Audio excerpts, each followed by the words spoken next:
Bom dia a todos, aqueles que eu ainda não vi, aos que estão em casa nos acompanhando através desse vídeo, que o Senhor possa falar aos nossos corações nessa manhã, amém?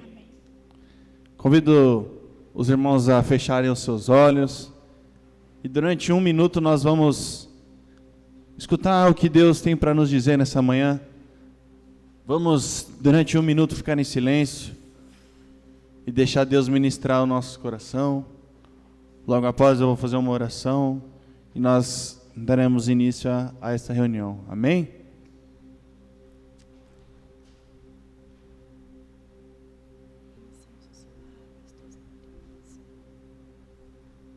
Amém. Nós te agradecemos, Deus, por essa reunião que se inicia. Nós te louvamos pela tua graça e tua misericórdia que nos alcança nesta manhã. Teu povo se reúne para adorar o teu santo nome, pois tu és o único digno de toda honra, toda glória e de todo louvor. Continua falando aos nossos corações. Continua, Senhor Deus, fazendo aquilo que o Senhor tem feito. Se revele através da tua palavra, Senhor Deus. E através das canções seja glorificado, Pai. Teu nome é santo. E Tu és digno de toda honra e toda glória. E de todo louvor. Que a Tua igreja, Senhor Deus, possa se derramar diante de Ti, na Tua presença, Senhor Deus. E que nós venhamos, ó Pai, a Te agradecer. Porque até aqui o Senhor tem cuidado de nós. Mais uma semana se inicia e não há maneira melhor de se iniciar do que na Tua presença, Senhor Deus. Abençoe cada um presente, Senhor Deus, aqueles que nos visitam, as famílias aqui representadas. Pai, cura os enfermos, sara as feridas, liberta os cativos, Pai, em nome de Jesus. Abençoe, Senhor Deus, os nossos vizinhos que nos escutam nessa manhã, ó Pai. Alcance os seus lares e que o Senhor possa também ministrar os seus corações. Aqueles que nos assistem, seja nesta manhã, nessa noite ou nesta tarde, ó Pai, visite a cada um que está escutando agora, Senhor Deus, essa mensagem. Ah, Deus, se essa pessoa está pensando em desistir, Senhor Deus, neste momento, que o Senhor possa ministrar o seu coração. Que ele possa sentir a Tua presença também, Pai. Aqueles que não puderam, Senhor Deus, estar conosco nessa manhã, abençoe e visite a cada um, Senhor Deus. Abençoe a Dona Janete, que está na casa da sua filha, se recuperando da cirurgia, Pai.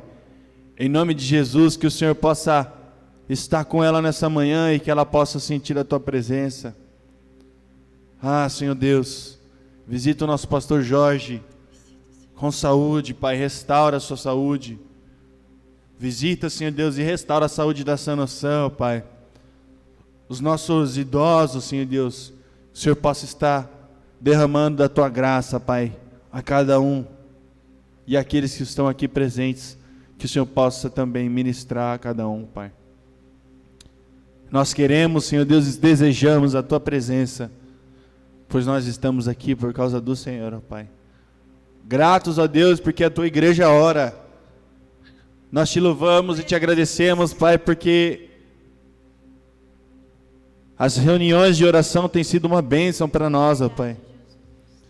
Obrigado por cada irmão, Senhor Deus, que pode estar conosco, orando, Senhor Deus, e lembrando, Pai, da igreja perseguida, dos enfermos, desta igreja, seus ministérios, ó Pai. Continue olhando para Imel Campo, Pai. E que nós possamos sempre, Pai, em espírito e em verdade Te adorar, Pai. Fica conosco durante esse dia, durante essa reunião. É o que nós oramos agradecidos. Em nome de Jesus. Amém? Amém. Amém. Se você puder ficar em pé em seu lugar, nós vamos adorar o Senhor. A primeira canção, Jesus, em Tua presença.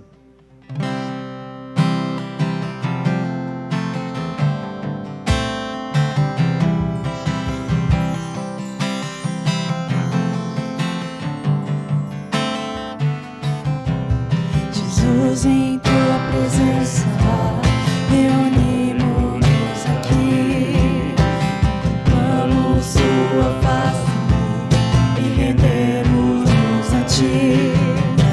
pois um dia a sua morte trouxe vida a todos nós e nos deu completo acesso ao coração do Pai. Jesus, Jesus, em tua presença reunimos-nos aqui, contemplamos sua face e rendemos-nos a ti, pois um dia a sua morte trouxe vida a todos nós e nos deu completo acesso ao coração do Pai.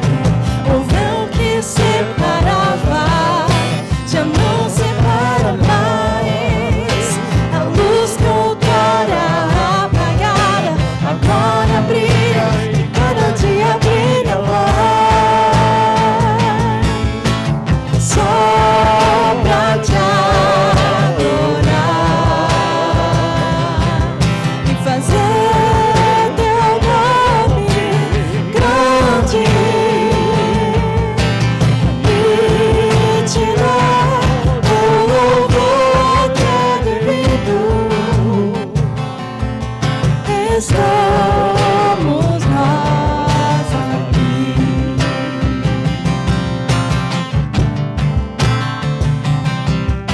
Jesus, em tua presença reunimos-nos aqui, contemplamos sua face e rendemos-nos a ti, pois um dia a sua morte trouxe vida a todos nós e nos deu completo acesso ao coração. O véu que separava, o véu que separava já não separa mais, a luz que outrora apagada agora brilha e cada dia brilha mais, só pra te adorar e fazer teu nome grande e te dar o louvor que é devido. Estamos nós aqui só pra te adorar. Quero ouvir. Só pra te adorar e fazer teu nome grande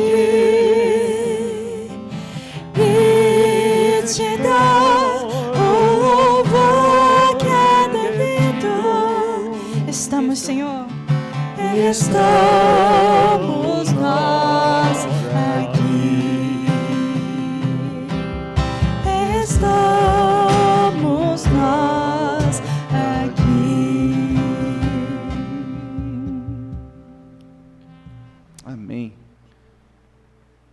Próxima canção, Me Derramar. Convido vocês a prestar atenção nas letras das canções que nós cantamos. Acabamos de cantar uma canção que diz: o véu que separava, hoje ele já não nos separa mais. Aquela barreira que existia entre nós e Deus não existe mais por causa do sacrifício de Jesus na cruz, por mim e por você. Que você possa se alegrar, que você possa se derramar na presença de Deus, e que no momento que você cantar Eis-me Aqui, que você possa realmente entregar o teu coração a Deus, se derramar diante dele, abrir o teu coração para que ele possa ser adorado. Amém? Eis-me aqui outra vez diante de ti, abro meu coração, meu clamor tu escutas e fazes cair as barreiras em mim. Este é o Senhor, e dizes palavras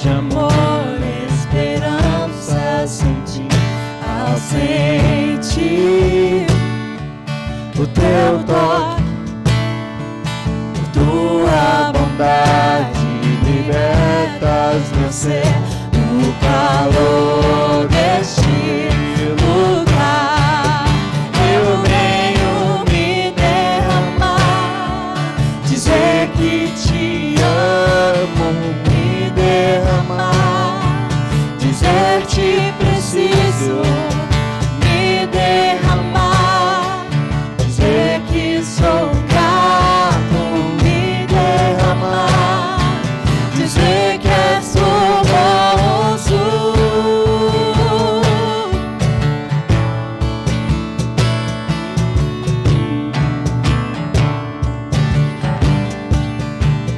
Eis-me aqui outra vez diante de ti, abro meu coração, meu clamor, tu escutas e fazes cair as barreiras em mim. És fiel, Senhor, e dizes palavras de amor, esperança sem fim.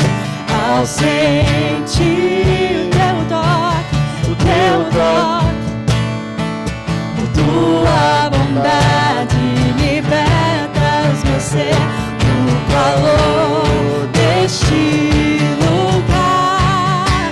Eu venho me derramar, dizer que te amo, me derramar, dizer te preciso, me derramar, dizer que sou grato, me derramar, dizer que és famoso, me derramar, dizer que te amo, me derramar, dizer te preciso, me derramar, dizer que sou grato, me derramar, dizer que sou famoso.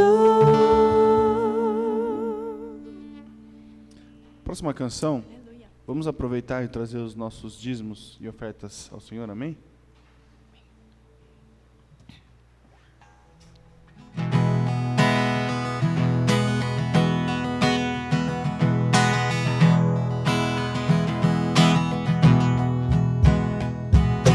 Grandes são as tuas obras, Senhor, o Todo-Poderoso. Justos e verdadeiros são os teus caminhos. As palmas louvam ao Senhor. Grandes são as tuas obras, Senhor, o Todo-Poderoso. Justos e verdadeiros são os teus caminhos. Ó Rei das nações, quem não temerá, quem não glorificará teu nome? Ó Rei das nações, quem não te louvará, pois só o teu nome é santo. Ó Rei das nações, quem não te louvará, quem não glorificará teu nome? Ó Rei das nações, quem não te louvará, pois só teu nome é santo. Todas as nações virão e adorarão diante de ti.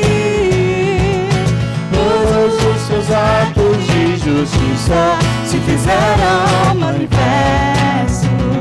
Todas as nações virão e adorarão diante de ti. Todos os teus atos de justiça se fizeram manifestos. Ó Rei das nações, quem não temerá, quem não glorificará teu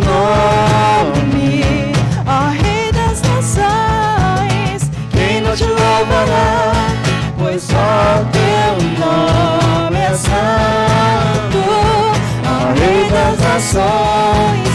Quem não temerá, quem não glorificará teu nome, Ó Rei das nações, quem não te louvará, pois só teu nome é santo. Amém.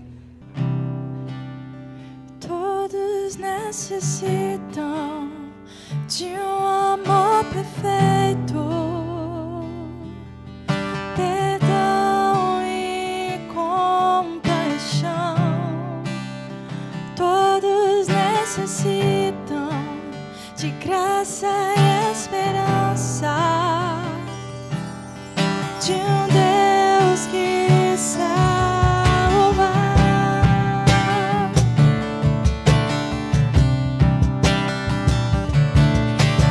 Cristo move as montanhas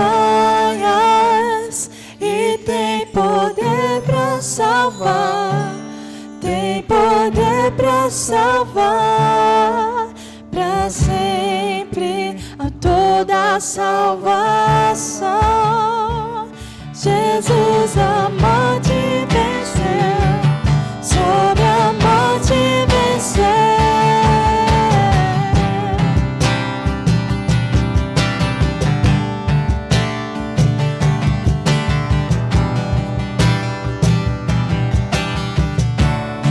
Me aceita com os meus medos,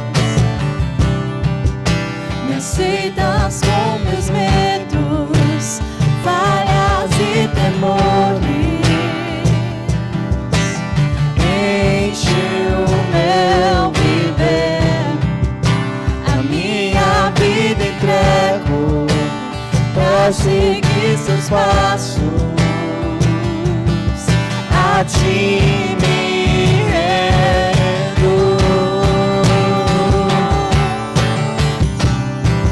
Cristo move as montanhas e tem poder pra salvar, tem poder pra salvar, pra sempre autor da salvação. Jesus a morte venceu, sobre a morte venceu.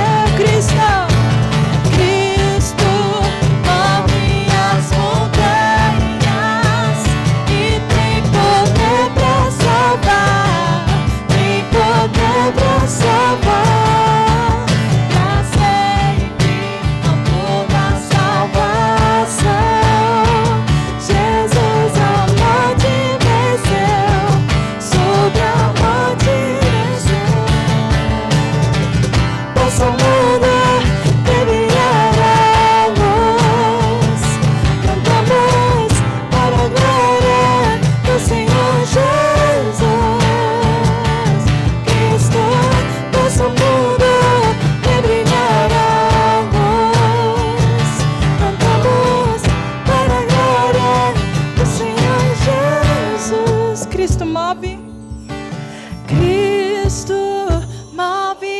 as montanhas e tem poder pra salvar, tem poder pra salvar, pra sempre autor da salvação. Jesus a morte venceu, sobre a morte vem Cristo.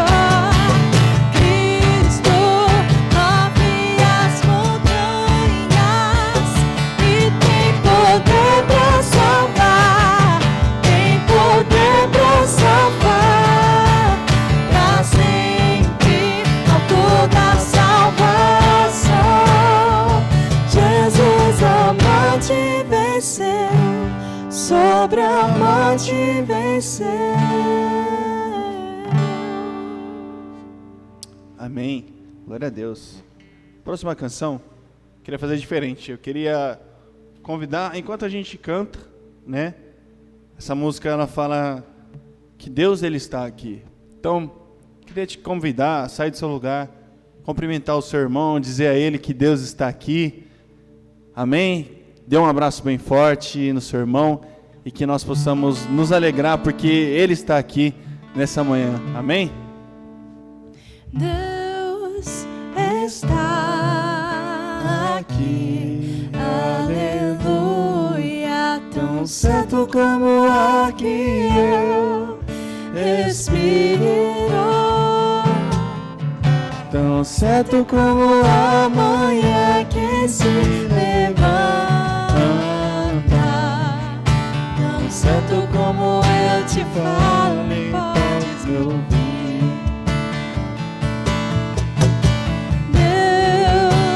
Está aqui, aleluia, tão certo como aqui eu respiro, tão certo como a manhã que se levanta, tão certo como eu te falo, podes me ouvir.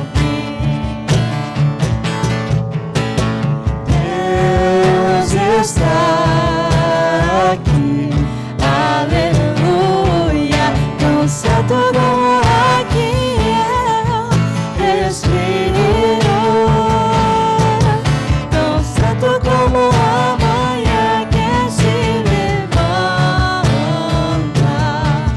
tão certo como eu te falo, podes me ouvir.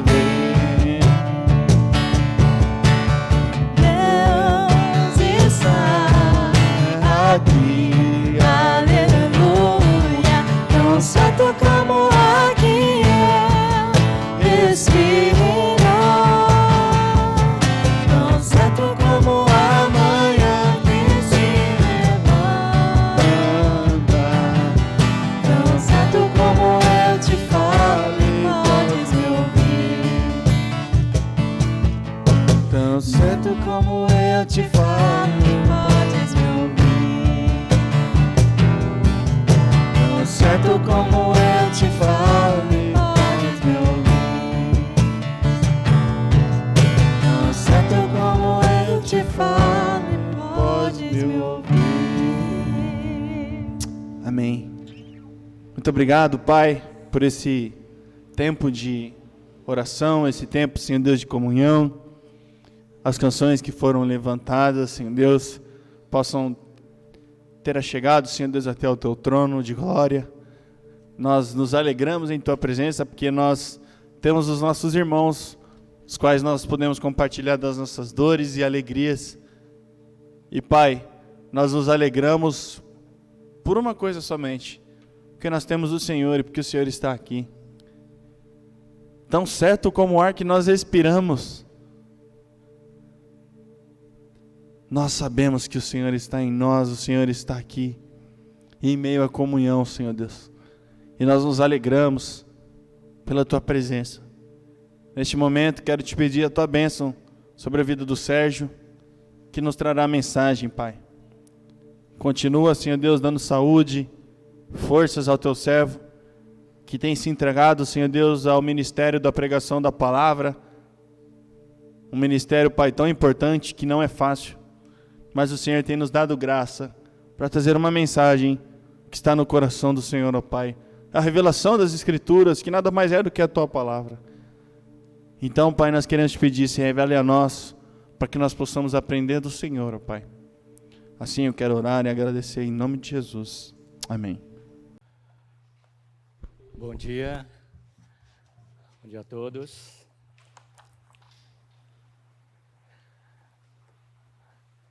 Que a graça do nosso Deus possa estar conosco nesta manhã.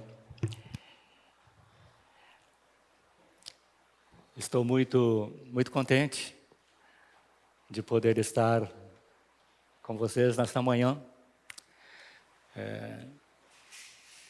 estudando um pouco da palavra de Deus. Hoje, depois do culto de oração, teve o momento do cafezinho. E tem sido engraçado que o momento do café tem virado momento de, como poderia dizer, de discutir ou de falar, de conversar sobre pontos que muitas vezes nós não temos tempo de discutir ou de conversar no âmbito da igreja, né?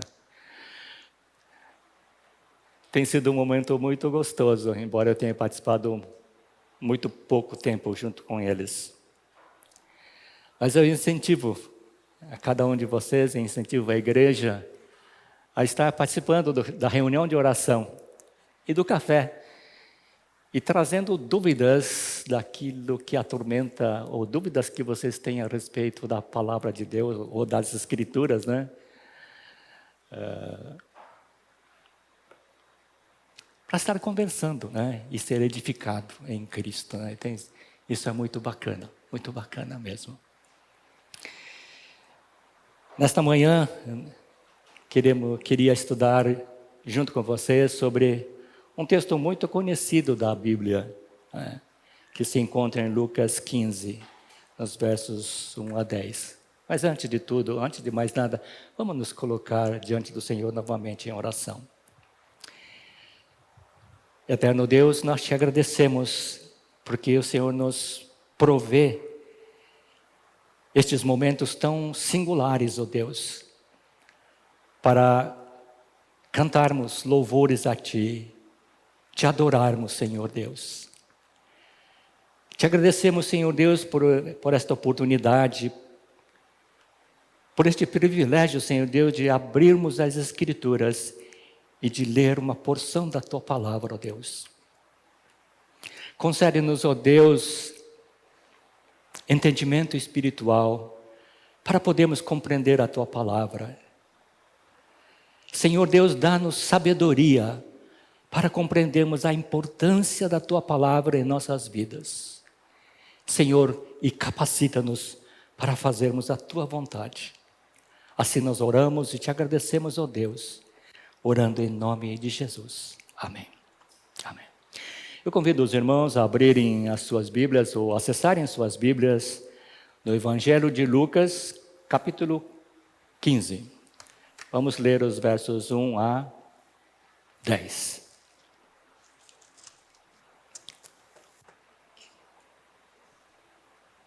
Lucas, capítulo 15, versos 1 a 10. Eu vou ler na versão Almeida Renovada e Atualizada. Assim diz a palavra do Senhor. Aproximavam-se de Jesus todos os publicanos e pecadores para o ouvir. E murmuravam os fariseus e os escribas, dizendo: Este recebe pecadores e come com eles. Então lhes propôs Jesus esta parábola. Qual dentre vós é o homem que, possuindo 100 ovelhas e perdendo uma delas, não deixa no deserto as 99 e vai em busca da que se perdeu até encontrá-la? Achando-a, põe-na sobre os ombros, cheio de júbilo, e indo para casa, reúne os amigos e vizinhos, dizendo-lhes: Alegrai-vos comigo, porque já achei a minha ovelha perdida. Digo-vos que assim haverá maior júbilo no céu por um pecador que se arrepende do que por 99 justos que não necessitam de arrependimento. Ou qual é a mulher que, tendo 10 dracmas, se perder uma, não acende a candeia, varre a casa e a procura diligentemente até encontrá-la? E tendo achado, reúne as amigas e vizinhas, dizendo: Alegrai-vos comigo, porque achei a dracma que eu tinha perdido. Eu vos afirmo que, de igual modo, há júbilo diante dos anjos de Deus por um pecador que se arrepende. Até aqui.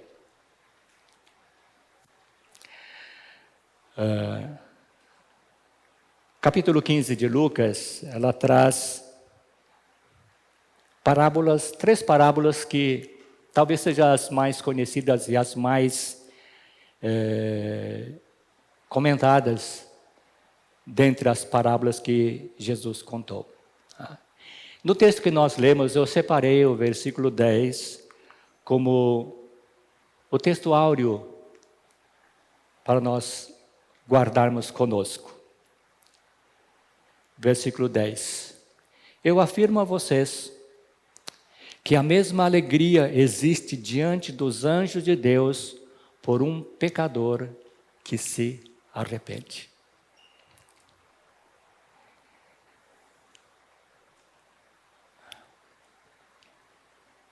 Eu queria saber como é a alegria no céu quando um pecador se arrepende. E quando eu estava vindo para cá esta manhã, eu estava agradecendo por tanta coisa que Deus tem feito na minha vida. E lembrando do texto bíblico desta manhã, o meu pensamento foi para uns 50 anos atrás. Bom, aí vocês sabem qual é a minha idade.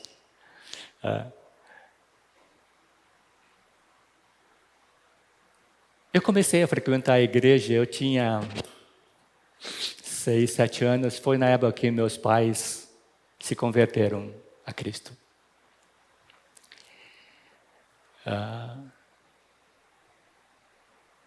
Fui batizado aos 13. A minha vida não foi assim uma mudança tão radical, porque eu praticamente cresci dentro da igreja. E as pessoas que crescem na igreja, depois aceitam a Cristo, não sentem muita diferença, muita mudança na vida. Mas eu encontrei pessoas que eram bebuns, bebiam bastante, fumavam bastante, eram drogadas e aceitaram a Cristo. A vida deles mudou da água para o vinho. Foi uma mudança drástica. Eu falo assim, a minha vida não foi assim, né? A minha mudança não foi tão drástica assim. E esta manhã, vindo para cá, orando, aconteceu algo na minha vida. A minha mãe, quando eu tinha mais ou menos 20 anos, a minha mãe ficou doente. Ela ficou 1 ano e meio acamada e veio a falecer por causa da doença. Foi o tempo que, hoje pensando sobre aquela época que foi bastante difícil para mim, ver a minha mãe sofrendo, sem poder se levantar. Eu era muito próxima da minha mãe.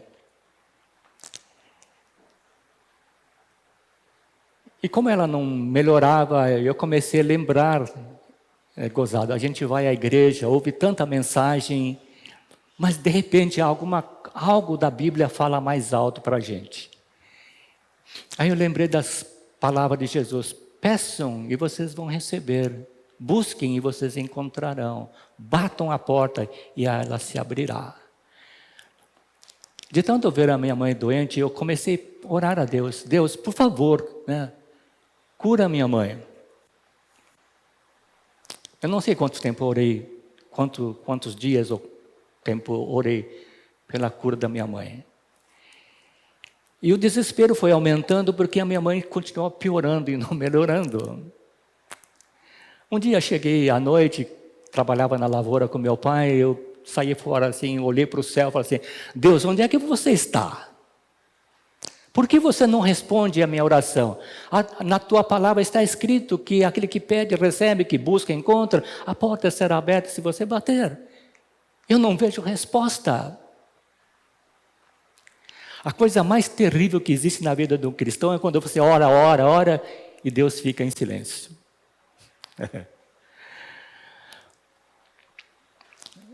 A minha vida virou um tumulto por dentro. E minha mãe acabou falecendo.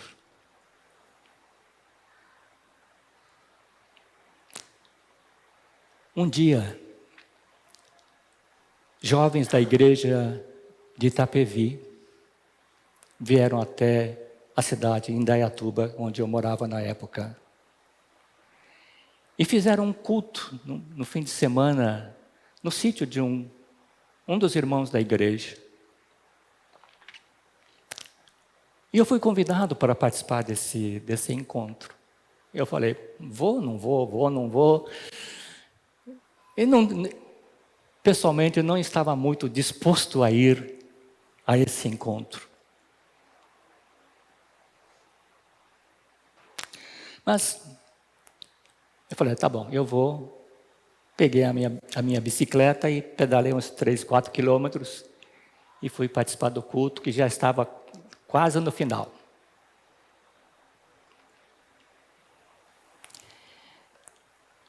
O que eu queria naquele encontro, naquela tarde, era entender por que Deus não respondeu a minha oração.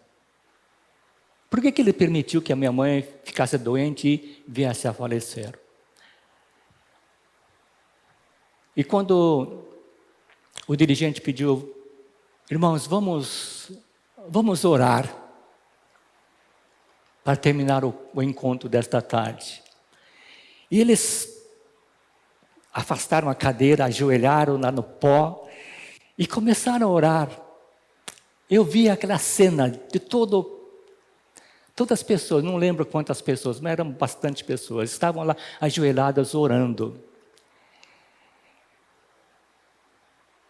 No fundo eu queria orar também, mas eu não encontrava o que orar. Deu um vazio.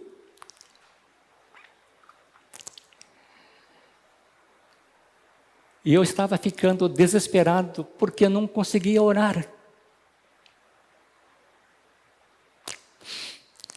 De repente surgiu na minha mente Deus falando comigo. Você quer ver como é o seu coração? Foi um choque. Não havia nada na minha frente a não ser aquele monte de pessoas orando. Eu fechei os olhos e naquele momento, imaginem vocês aquele pano de chão encardido, sujo, aberto na sua frente. Foi a imagem que eu vi, assim, na minha frente. E Deus falou assim, Sérgio, esse é o seu coração. Aquilo foi um choque. Mas Ele disse uma outra coisa. Mas eu posso mudar tudo isso. Eu posso limpar toda essa sujeira e deixar assim. Eu nunca vi um branco tão branco como aquela vez. Você aceita que eu faça isso na sua vida?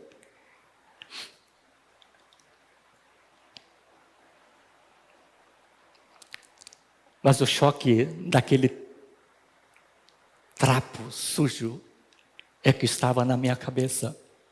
Eu falei, Senhor, muda a minha vida, me perdoa. Eu não sei quanto tempo eu fiquei orando. Não foi talvez muito longo, mas fiquei orando. Eu falei, Deus, por favor, me perdoa. Falei tanta coisa idiota na minha vida. Acusei o Senhor de tanta coisa. Pratiquei tanta coisa. Fui à igreja, mas o meu coração estava longe de Deus. Eu falei, por favor, Senhor, me perdoa. Naquele momento aconteceu algo que eu lembro até hoje. Em cima daquela sujeira, daquela imundícia que eu estava vendo, apareceu algo tão vermelho cobrindo tudo aquilo. E depois surgiu algo tão branco, tão puro. Eu falei, Deus, obrigado.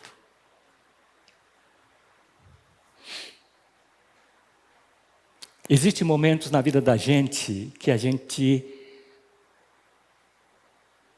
é quebrantado diante de Deus. Às vezes a gente acha, eu não tenho pecado, eu não fiz nada de mal, está tudo bem. Mas quando Deus se manifesta e fala com você, alguma coisa grande acontece. E aí a gente descobre que não existe nem um justo diante da santidade de Deus. Eu fico muito grato a Deus por ter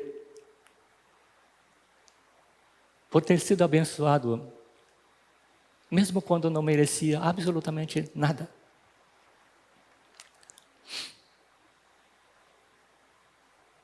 O fato de eu estar à frente de vocês, falando da palavra de Deus, não me torna melhor do que vocês. Não sou nada diferente de vocês. Tenho as falhas, talvez mais do que vocês, mas sempre eu posso contar com a graça de Deus. Isso é fantástico. Por isso, a graça de Deus esteja conosco nesta manhã. O Evangelho de Lucas, no seu capítulo 15, relata mais um encontro. Nos 2 primeiros versos, narra o encontro de Jesus com os fariseus, os publicanos.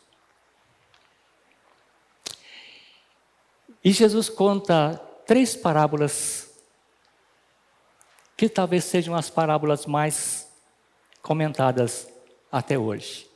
A parábola da ovelha perdida, da dracma perdida, na minha Bíblia está como dracma. A dracma ou denário, ela significa, é o pagamento, o salário de um dia de trabalho naquela época. E fala sobre a parábola do filho pródigo. Muito interessante. São parábolas interessantes. Nós vamos apenas nesta manhã sobre a ovelha perdida e a moeda perdida. Quando nós ouvimos falar dessas parábolas, às vezes desperta um pensamento, eu já conheço essa parábola, eu já ouvi. E às vezes esse sentimento de, eu já ouvi, eu conheço, pode usurpar a essência que está contida nesta parábola, do ensino que está inserido, o ensino inserido nesta parábola.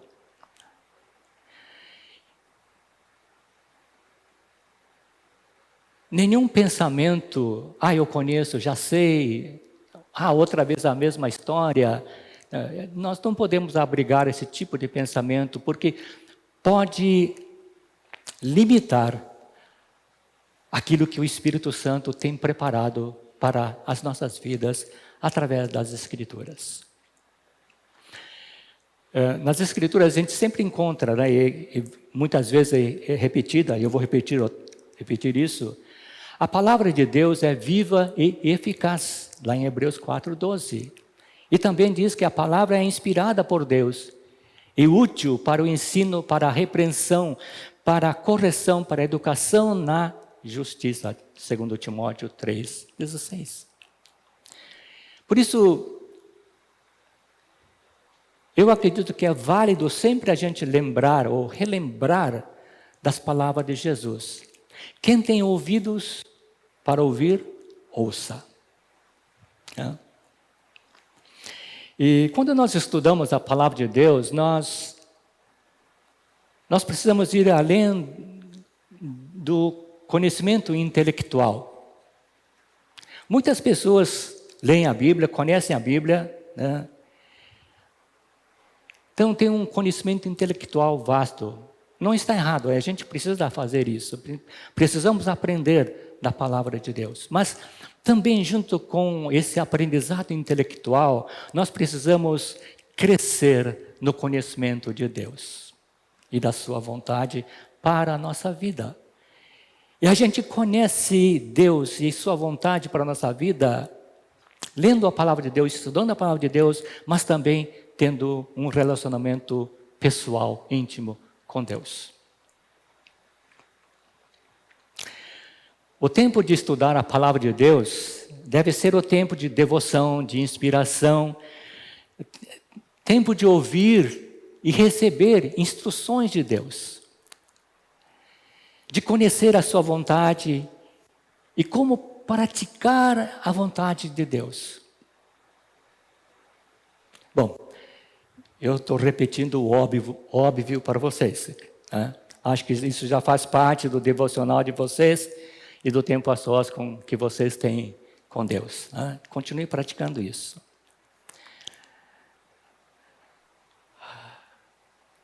Uma lição importante: conhecer doutrinas e fatos bíblicos sem assumir o comprometimento de uma obediência prática e de devoção a Deus é como querer fazer um furo na água.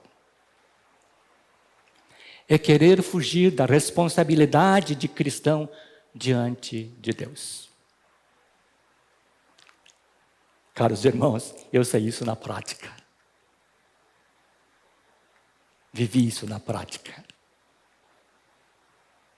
E pela graça de Deus, Ele me trouxe para o caminho outra vez. No domingo passado, nós tivemos uma mensagem desafiadora. E Jesus fala sobre o custo do discipulado. E Jesus desafia as pessoas que estavam acompanhando na sua caminhada ou nos encontros nas pequenas vilas e cidades.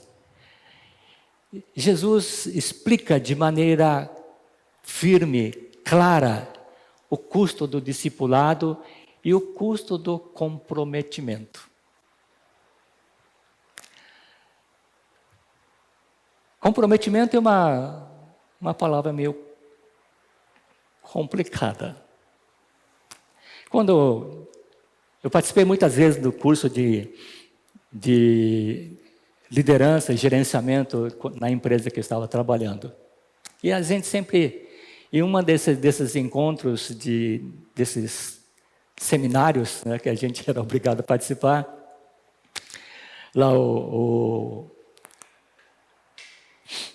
mestre falava sobre comprometimento, né?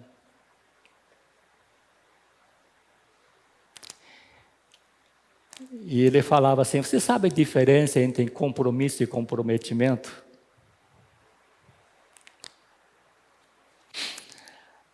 Ele falou assim: imagine o seguinte, lá na fazenda de animais, na fazenda, vai ter uma festa.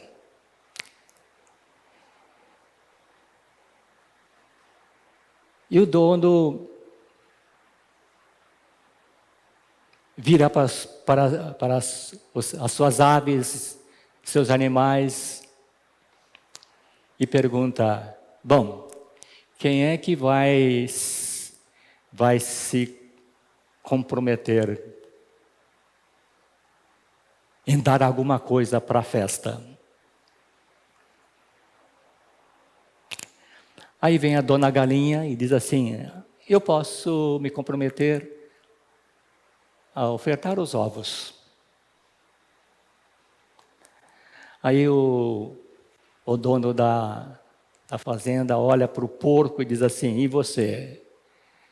Você se compromete a dar o quê para a festa?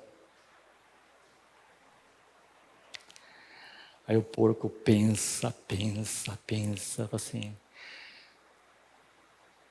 se eu der torresmo, eu vou morrer. Se eu der o meu pernil, eu também vou morrer. Quem se comprometeu mais? É duro, né? É duro.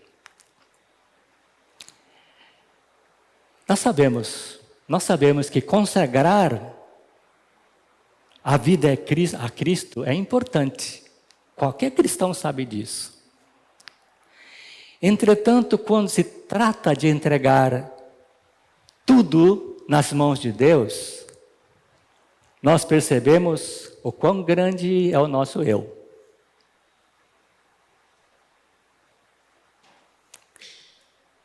Mas Deus ousou a entregar a vida de seu filho pelos pecadores, que não mereciam absolutamente nada de misericórdia, senão a ira de Deus. Mas Deus oferece a vida do seu Filho, para que todos aqueles que nele crescem pudessem ter a vida eterna. Se esse ato de Deus, de entregar a vida do seu único Filho para nos salvar e nos dar a vida eterna, não nos provoca um quebrantamento diante dele, nós não entendemos que o pecado tem um poder destruidor, nós não entendemos o que significa a graça de Deus e tampouco nós entendemos o que é o Evangelho. Ao longo do Evangelho de Lucas, Jesus é apresentado como o Filho do homem que salva os pecadores. Nós vamos ver um pouco mais para frente.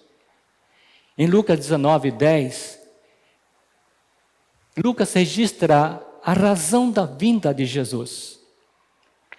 Porque o Filho do homem veio buscar e salvar o perdido. Prover salvação para o perdido, para os perdidos. Isto é a essência do Evangelho, a essência do verdadeiro Evangelho. Deus entregou a vida de seu Filho unigênito, porque Ele quer salvar o perdido. E o apóstolo Paulo, quando ele escreve a sua carta para o seu discípulo Timóteo, ele escreve algo como que endossando aquilo que Lucas escreveu. Esta palavra é fiel e digna de toda a aceitação, que Cristo Jesus veio ao mundo para salvar os pecadores, dos quais eu sou o principal. 1 Timóteo 1,15. Quando li esta passagem, depois daquele encontro com Cristo, eu pensei, Paulo não sabia do Sérgio. Eu digo, eu sou o principal pecador. E no capítulo 15, nós encontramos um conjunto de parábolas que ilustram o desejo ardente de Deus, o desejo ardente de Jesus para salvar os pecadores.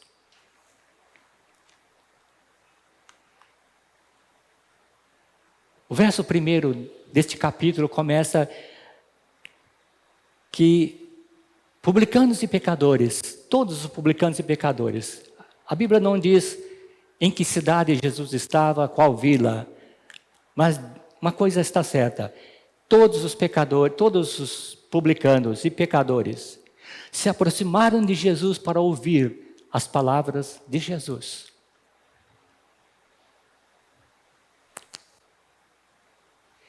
Com certeza cada um deles tinha o seu motivo. Por que eu quero ouvir? Assim como o Sérgio também tinha um motivo para falar com Deus.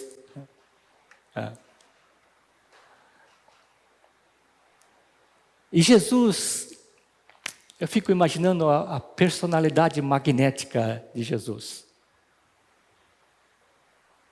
Mas não se tratava talvez de personalidade magnética. Algo em Jesus atraía as pessoas para perto dele. Mesmo aqueles que queriam descobrir falhas na vida de Jesus, mesmo aqueles que queriam encontrar um motivo de condenar Jesus, estavam aproximando de Jesus. Algo de Jesus atraía essas pessoas. Isso me faz pensar que o cristão também deve ser uma pessoa que consegue atrair outras pessoas. Mas o verso 2 diz que os fariseus e os escribas, eles murmuravam no meio da multidão. Na realidade, a palavra murmurar, usada no Novo Testamento, tem o sentido de reclamar no meio da multidão. Tem o sentido de censurar alguém. E os escribas e os fariseus, os mestres da lei, diziam: Jesus recebe pecadores e come com eles. algo que os fariseus e os escribas não concordavam. Para os líderes religiosos, os publicanos, que são os coletores de impostos, eram pessoas pecadoras. Eram os espiritualmente condenados, os rejeitados. No entanto, são estas pessoas rejeitadas, marginalizadas pela sociedade, pela elite da sociedade, ou pelas pessoas da sociedade, né? São essas pessoas que chegavam perto de Jesus para ouvi-lo. É interessante a gente tentar entender um pouco sobre os coletores de impostos. Os coletores de impostos eram judeus que trabalhavam para o Império Romano coletando impostos dos seus patrícios. Talvez ficavam à beira da estrada, na entrada da cidade, talvez na alfândega, e cobravam impostos dos seus patrícios. Se eu perguntar para vocês se vocês gostam de pagar imposto de renda, o que vocês responderiam? O Diego já sacudiu a cabeça. Miriam, o que você acha? Pagar imposto de renda. Uma vez encontrei um amigo, quando estava na vida profissional. Ele era profissional autônomo. E um dia, batendo um papo com ele falou assim: poxa, Sérgio, sabe, eu paguei mês passado R$10.000 de imposto de serviço. Que roubo! Eu falei: levanta a mão para os céus e dá graças a Deus por você poder pagar 10.000 de imposto. Quanto você ganhou? Ah, é verdade, ganhei. Mas no Brasil a gente paga imposto, né? Talvez não seja igual na época dos coletores de impostos, né? Sentado na entrada da cidade, nos caminhos, na alfândega. Mas a gente paga IPTU, vê um carnezinho, você paga IPTU. Quem tem carro paga o IPVA. Se você vai ao supermercado, você compra o que você precisa, caviar, lombo importado, presunto da Europa. A gente pega e paga a conta. Mas lá dentro do que você comprou tem imposto de circulação de mercadorias, imposto de importação, imposto sobre produtos industrializados e um monte de outras coisas que estão embutidas lá e a gente fica quieto, a gente paga imposto. Muito diferente daquela época de Jesus. Se a gente fosse ao supermercado e diz assim, você comprou R$100 de mercadoria, mas você tem 30% de imposto para pagar, vai lá, paga primeiro, depois você volta para pegar a sua mercadoria, você faria? Eu vou dar um jeito de não pagar imposto. E naquela época não era diferente. Como eram os patrícios cobrando dos patrícios, era coisa ruim. Mas ser coletor de impostos naquela época era algo que assim, você cobra isso, eu quero receber isso. Se você vai cobrar um pouco a mais, é problema seu. Mas se você quiser fazer, você faz. Por isso, as pessoas coletoras de impostos sempre dizem, eu tinha que pagar 10% para Roma, eu vou cobrar aí 10% a mais, 11%. Não é muito, mas vai lá. Se ele pagar 10%, 15% a mais, eu vou cobrar 15% a mais. Por isso, os coletores de impostos eram odiados pelas pessoas. Era como se tivesse uma licença para praticar a ganância. Você já pensou no Brasil se nós pudéssemos fazer algo assim? Por isso não era surpresa que os coletores de impostos eram detestados, odiados, a ponto de serem considerados pessoas sem caráter, pecadores. É um vira-casaca, né? Mas em Lucas 5, que nós já vimos também em Lucas 5, nós encontramos uma cena semelhante. Jesus encontra um coletor de impostos chamado Mateus. Aliás, Levi, que é a mesma coisa. Mateus estava lá na coletoria, trabalhando. E Jesus diz a ele assim, segue-me. Ele larga tudo, fecha a sua banca e segue a Jesus. E talvez alguns dias depois, Mateus decide dar uma festa na sua casa e convida os seus amigos. Quem são seus amigos? Os coletores de impostos. Não dá para convidar outras pessoas, porque Mateus é um coletor de impostos e é odiado pelo povo. Então ele convida os coletores de impostos.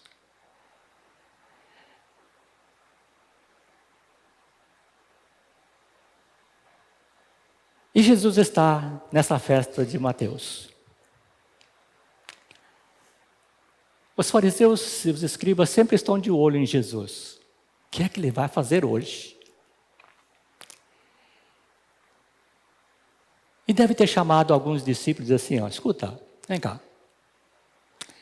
Por que vocês comem e bebem com os publicanos, que são pecadores? E Jesus deve ter ouvido, de alguma forma, a conversa dos fariseus e dos escribas com os discípulos. E ele diz para os fariseus e os escribas, olha, os sãos não precisam de médico, e sim os doentes. Não vim chamar justos, e sim pecadores ao arrependimento. Lucas 5. Com estas palavras, Jesus está mostrando qual é a razão da sua vinda a este mundo. E nós vimos lá no começo de Lucas, quando os anjos anunciaram a vinda de Jesus para os pastores que estavam vigiando as ovelhas naquela noite. Hoje, na cidade de Davi, lhes nasceu o Salvador, que é Cristo, o Senhor. Mas os líderes religiosos também usavam o termo pecadores, não necessariamente para os pecadores óbvios, mais assim, conhecidos, né? Mas eram aquelas pessoas que não queriam viver no estilo de vida que os fariseus, os escribas viviam. Não queriam saber da lei, não queriam saber de rituais, não queriam saber dessas coisas. Então os fariseus e os escribas taxaram essas pessoas do povo como pecadores. Os gentios, que era o povo não judeu, também era considerado pecador, ímpio. Pessoas que desprezavam Deus.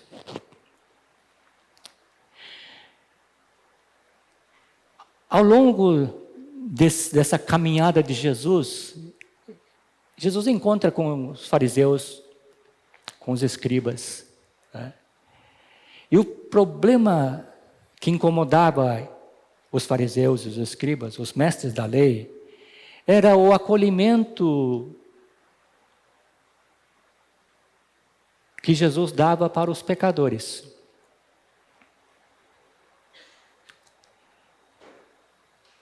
Às vezes as pessoas ficam tão focadas em uma coisa que os fariseus estavam tão focados em condenar Jesus, que eles não conseguiam enxergar, mesmo com milagres que Jesus fazia, eles não conseguiam entender quem era Jesus.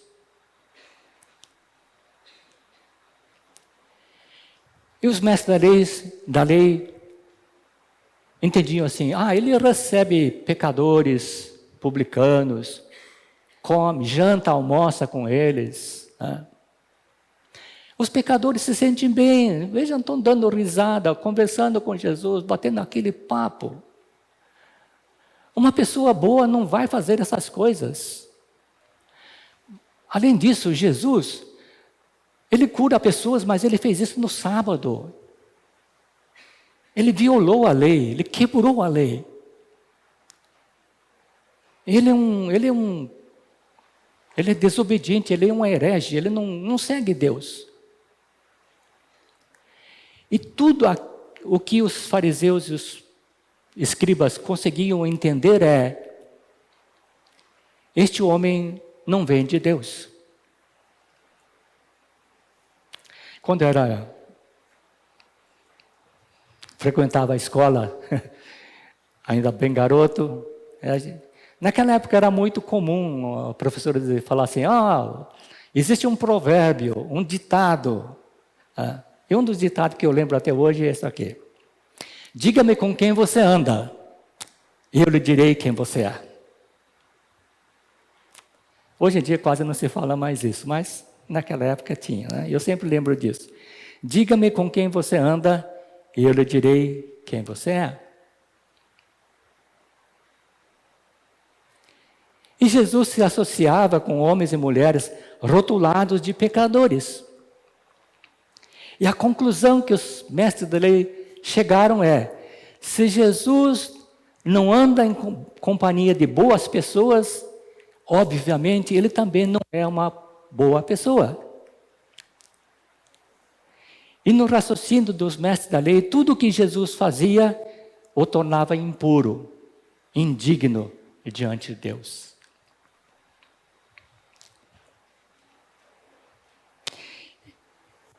Eles raciocinavam dessa forma, mas estavam completamente equivocados com respeito a Jesus.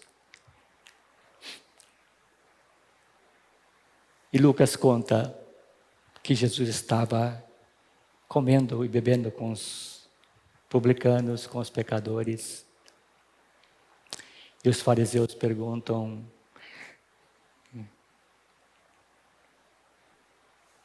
por que ele come com os pecadores, bebe com os pecadores?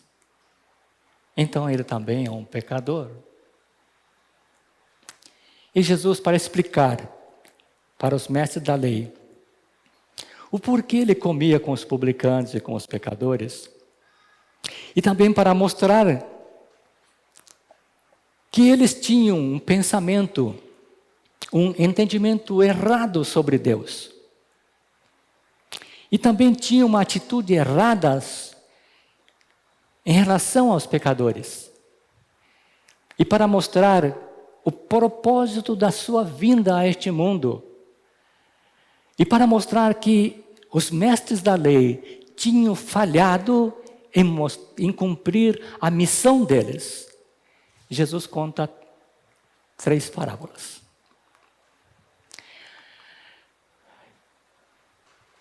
A primeira parábola, que nós conhecemos como a parábola da ovelha perdida. E Jesus fala algo interessante. Eu nunca havia pensado dessa forma, mas quando a gente começa a estudar seriamente a palavra de Deus, alguma coisa acontece, né? Jesus diz o seguinte: qual dentre vocês é o homem que?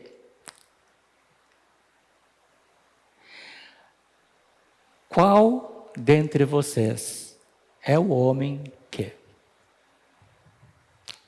O que Jesus está fazendo, está dizendo, ele está trazendo os mestres da lei dentro da história que ele vai contar. Eu fiquei pensando, poxa Deus, a gente devia ter esse jeito de falar com as pessoas, de mostrar o caminho de Deus. Em vez de pregar um sermão, você é um pecador, você tem que aceitar Cristo. Se falar assim, as pessoas vão embora, não ouvem. E Jesus começa: qual dentre vocês é o homem? Jesus está trazendo os mestres da lei para dentro da sua história. A forma muito inteligente de Jesus. É como que Jesus estivesse dizendo assim: olha, se você fosse um pastor de ovelhas, que tivesse 100 ovelhas e perdesse uma delas, você deixaria as 99 em segurança no curral e partiria em busca da perdida, não?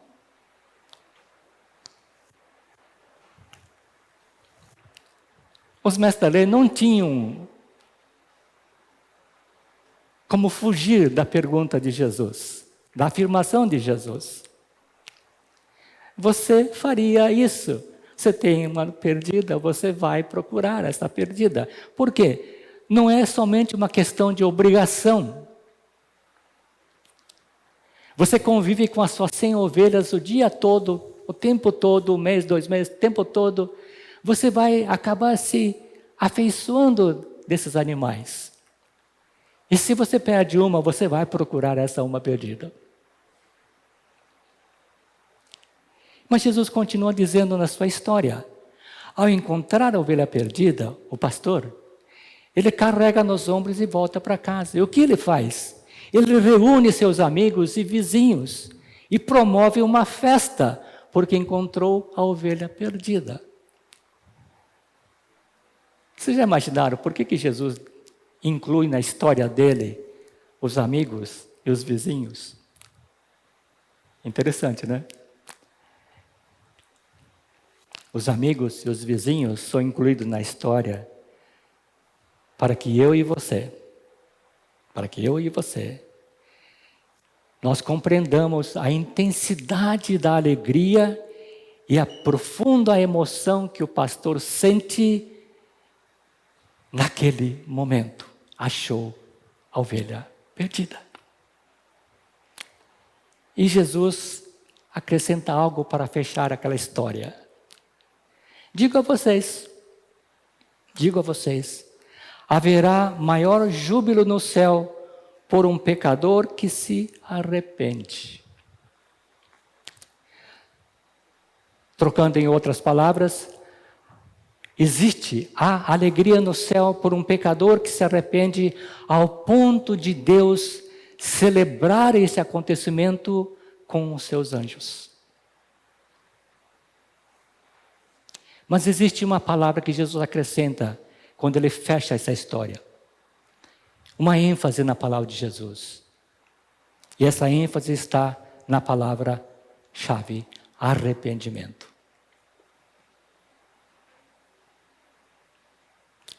O pastor busca a ovelha perdida. Deus é representado pela figura do pastor de ovelhas. E Deus busca o perdido até encontrar. E Jesus continua contando uma outra história. Qual é a mulher que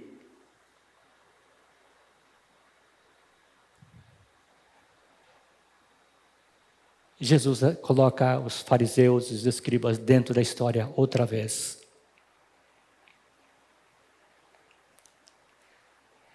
O que Jesus está mostrando para os mestres da lei é que toda mulher que perde algo equivalente ao salário de um dia fará tudo o que for preciso para encontrar o que perdeu.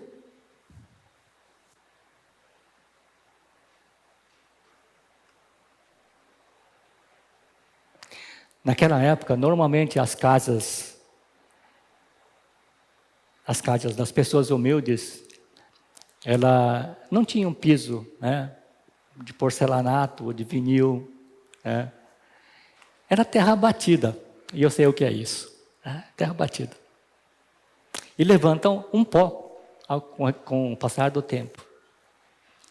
E a moeda perdida poderia estar em qualquer canto daquela casa. E podia estar coberta de pó. O que a mulher faz? Ela procura, olha para todos os cantos, não acha. Mas a casa não tem janela como nós temos nas casas de hoje.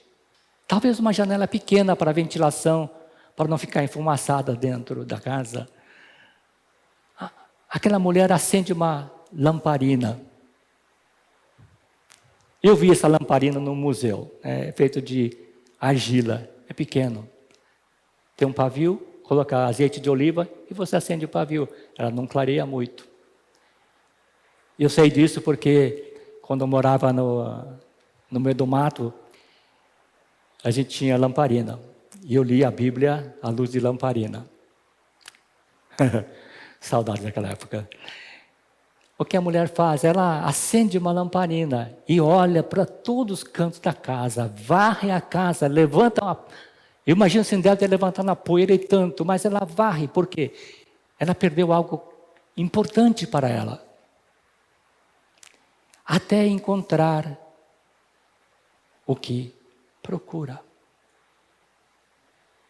Ela faz o que precisa ou precisava ser feito para encontrar a moeda perdida. E quando ela acha, reúne suas amigas e vizinhas. Ela poderia ter, achei a minha moedinha, podia ter aberto sua bolsa e colocado a moeda dentro e ficado quieto. Mas o que Jesus está procurando mostrar é que para ela foi um momento muito de grande alegria, de grande emoção. Ela guarda a sua moeda e convida as suas amigas, suas vizinhas. Olha, vamos festejar, achei o que eu tinha perdido. E a turma, viva, achava. Né? E Jesus fecha a história dizendo, e acrescenta as palavras dizendo, eu afirmo a vocês que a mesma alegria existe diante dos anjos de Deus por um pecador que se arrepende. Por que existe uma celebração no céu quando um pecador se arrepende? Porque o que estava perdido foi encontrado.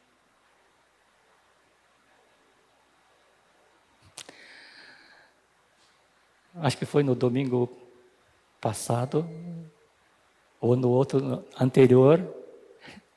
É hora do café é legal. Tem boas conversas, né? E a gente estava conversando com assim, quando Deus fez o homem e a mulher, quando Deus fez o homem, Ele fez do pó da terra. Toda a sua criação, Deus falou, haja luz, e houve luz. Haja plantas, haja animais, haja aves, haja peixes. E aconteceu assim. Mas o homem foi a única criação dele que ele colocou as mãos. Veja a importância da criação do homem. Por isso, o homem errou, fez coisas que não devia ter feito, mas Deus veio procurar o homem. Por isso, quando o pecador se arrepende, existe uma grande festa no céu. A moeda perdida representa o pecador que foi encontrado. Novamente, a ênfase de Jesus, um pecador que se arrepende. Quando o pecador se arrepende, algo toca o coração de Deus, faz o coração de Deus pular de alegria, faz tremer de alegria, de regozijo. Mas uma coisa engraçada que Jesus falou é que existe alegria, há júbilo diante dos anjos de Deus.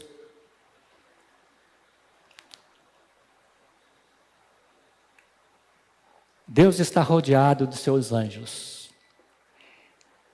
E a alegria de Deus é a alegria dos seus anjos.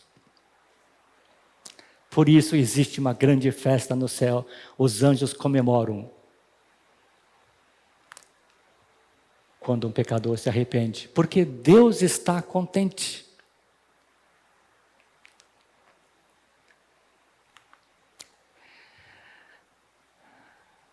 Existe a terceira parábola que Jesus conta sobre o filho pródigo. Bom, Isso fica para o próximo domingo, se vocês quiserem ouvir como termina a história do filho pródigo. E por que a parábola do filho pródigo é importante, vocês precisam estar aqui no domingo que vem. Bom, a parábola da ovelha perdida enfatiza o coração, a condição do pecador perdido. E Deus se preocupa com o perdido. A parábola da moeda perdida enfatiza a busca diligente, cuidadosa de Deus pelo pecador. Deus se importa com os perdidos. Glória a Deus por isso. Senão o Sérgio não estaria aqui conversando com vocês.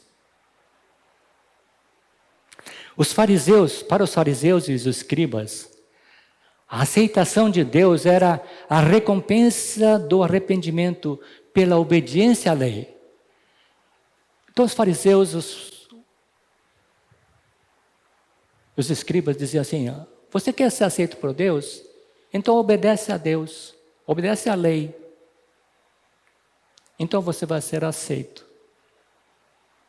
O que Jesus está ensinando é que a aceitação de Deus vem no momento do arrependimento, como um presente de Deus, como algo gratuito do amor e da graça de Deus.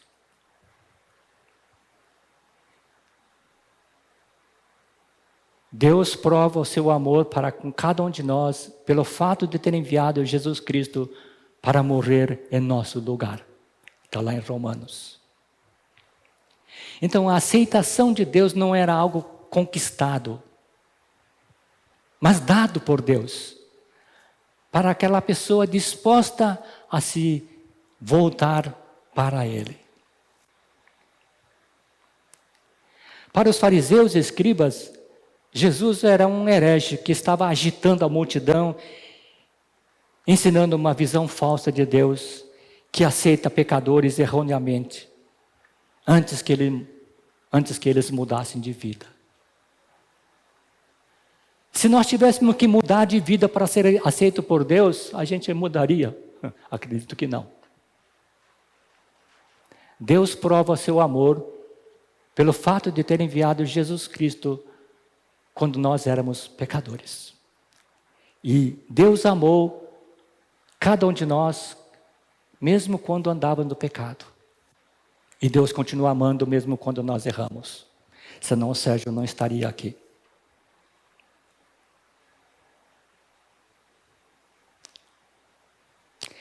Jesus está ensinando os mestres da lei que Deus ama os pecadores e que os leva para o arrependimento.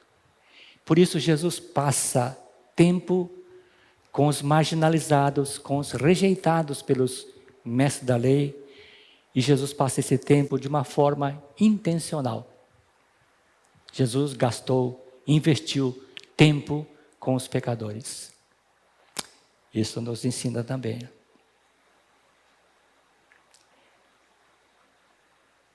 E porque Jesus ensina a esses pecadores, aos marginalizados, aos rejeitados, que existe um caminho melhor e é possível viver da maneira que agrada a Deus, porque Deus ama vocês. Deus não lida com a salvação de uma vida com um tipo de indiferença com que nós lidamos no nosso dia a dia, ou com os problemas que surgem em nossas vidas no dia a dia. Jesus não fica fazendo contabilidade. Mais um salvo ou mais 2 perdidos. Mais 2 salvos, mais 1 perdido. Deus não age assim. Deus chora pelos perdidos, mas também exalta de alegria pelos encontrados e pelos arrependidos. Lá em Ezequiel, capítulo 33, verso 11, nos ensina algo importante. Tão certo como eu vivo, diz o Senhor Deus, não tenho prazer na morte do ímpio, mas em que o ímpio se converta do seu caminho e viva. Esse é o coração de Deus. Eu tive contato com uma pessoa, ele dizia assim: o Deus do Velho Testamento é muito diferente do Deus do Novo Testamento. Eu falei, por quê? Porque lá no Antigo Testamento, Deus castiga, repreende. E no Novo, Deus ama. Mas a gente precisa entender que o Deus é o mesmo Deus. E Deus fala, tão certo como eu vivo. Não tenho prazer na morte do ímpio, mas em que o ímpio se converta do seu caminho e viva. Quando nós estudamos o livro de Gênesis, nós aprendemos que o homem se rebelou contra a vontade de Deus e foi expulso do jardim do Éden. E aprendemos que Deus não deixou o homem à sua própria sorte, mas veio ao encontro do homem oferecendo ajuda. É isto que está revelado no maior versículo da Bíblia, porque Deus amou o mundo de tal maneira que deu seu Filho unigênito, para que todo aquele que nele crê não pereça, mas tenha a vida eterna. Esse é o coração de Deus, um coração que transborda de amor. É Deus que busca o perdido. E sua alegria está ligada ao encontro de homens e mulheres perdidos, mas que têm um coração quebrantado e arrependido. Sem quebrantamento, não há entendimento verdadeiro da natureza do arrependimento, nem da sua necessidade, nem a reconhecimento da santidade de Deus. O verdadeiro arrependimento requer quebrantamento, rendição total e concordância total com Deus. O que é quebrantamento? Existe algo que nos atinge e que nos leva a um ponto de ruptura e que nos faz buscar a Deus sinceramente. Por isso eu contei o meu testemunho lá no início. Existem coisas na nossa vida que precisam ser quebradas. Exemplo, orgulho, obstinação, teimosia, hábitos pecaminosos. Tem uma lista. Muitos cristãos consideram que se houver mudança de comportamento, houve arrependimento. Mudança de comportamento não é arrependimento. Assim como remorso não é arrependimento. Porém, quando acontece o verdadeiro arrependimento, existe uma tristeza por ter ofendido um Deus santo. Existe aquele sentimento de ódio com o pecado. E existe uma mudança radical na vida da pessoa. Existe uma mudança de entendimento de tudo aquilo que está na mente da pessoa e está dentro do coração da pessoa. O tema do arrependimento foi tão importante que os apóstolos de Jesus continuaram insistindo nas suas pregações, insistindo nos seus ensinos. Portanto, arrependam-se e se convertam, para que sejam cancelados os seus pecados. Atos 3:19. Muita coisa, e o tempo foi, né? Mas algo para que nós podemos praticar. Podemos praticar. Nós podemos nos unir a Jesus na busca pelos perdidos. E o primeiro passo é a oração. Por isso eu espero que a reunião, o grupo de oração, a reunião de oração continue. Continue.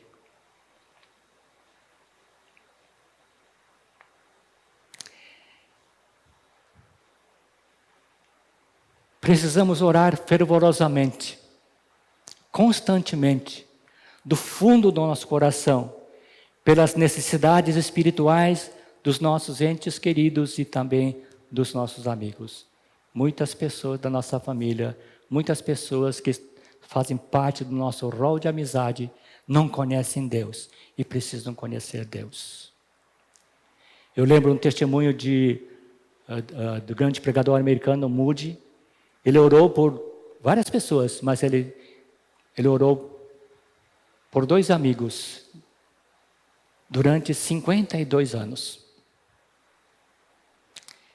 E esses 2 amigos se converteram quando Moody morreu. Naquele dia do funeral do Moody, esses 2 amigos de Moody entregaram sua vida a Jesus. Porque o que Moody foi para eles fez um impacto tremendo naquele momento, mesmo depois de morto.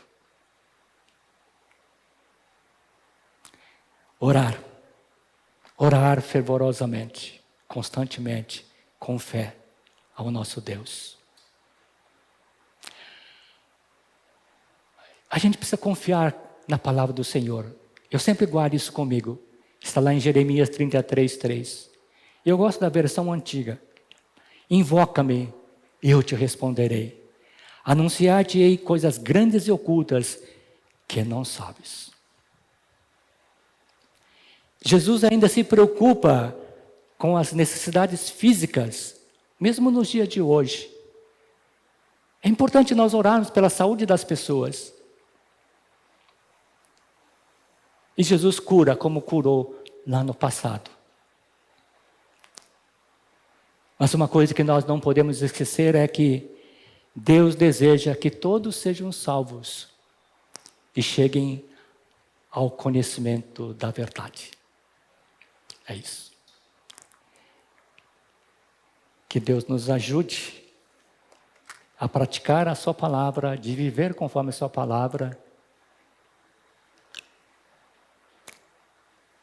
Porque Deus se alegra com o coração humilde, quebrantado, daquele que se aproxima dele, buscando sinceramente de coração.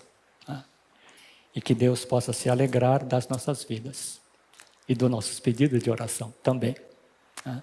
Vamos orar e terminar o culto desta manhã. Eterno Deus, nós te agradecemos por nos abençoar com uma porção da tua palavra. Ajuda-nos a viver conforme os teus ensinamentos. Ajuda-nos a ser um praticante da tua palavra, ó Deus. Ajuda-nos a ser testemunha viva de Cristo por onde quer que a gente ande, ó Deus. Que possamos ser pessoas que atraiam outras pessoas para Cristo, ó Deus. Caminha conosco durante mais uma semana, ó Deus. Assim nós oramos e te agradecemos, ó Deus. Em nome de Jesus. Amém.